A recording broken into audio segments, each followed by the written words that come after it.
მაგარი გაგება გავწყდა პაემაზე წავიდე ანუ უნდა წავიდე ვეჭროველი და უნდა შევხვდე დათუნას იმიტომ რომ ანუ ზუკა უკვე უნდა დავივიწყეთ ხომ გონი გაგება აბა რა გოგო წადი ხოდა წავიდე ხა გამპრანჭით პაემაზე მივდივარ რა გაგება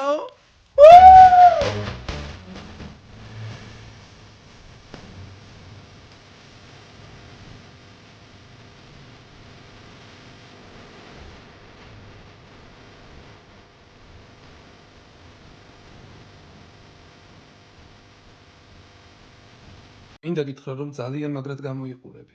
თან მადლობა, დაცნა. კაი, ნუ იხდი ახლა ამდენ მადლობას რა. მინდა სერიოზულობაში გადავიყვანოთ ჩვენი ურთიერთობა, იმიტომ რომ შეგხედე, მივხვდი რომ შენ უნდა იყო ჩემი ცოლი, ჩემი მეორე ნახევარი. ხო, რავი. ხო. რა ხო? თეკლა, რა გინდა, გოგო? ზუკა? თეკლა ვინ არის ეს ბიჭი ამიხსენი? მე კი არა შენ ვინახარ ბიჭო ან თეკლასთან ერთად რატო ზიხარ თეკლა პაემანზე დაუპატიჟე რა პონჩი დაპატიჟე ბიჭო თეკლა ან ადგები და წამოხვალ ან დამივიწყე სერიოზულად ხო ადექი თეკლა რა ხდება აუ თან დიდი ბოდიში მაგრამ რა ვქნა დიდი ხნის სიყვარულია და გავყვე აუ შენ თუ იდიოტი არ იყო ბიჭო მე ხა დავებოდი ხო ვითომ ცოლი მოიყვანე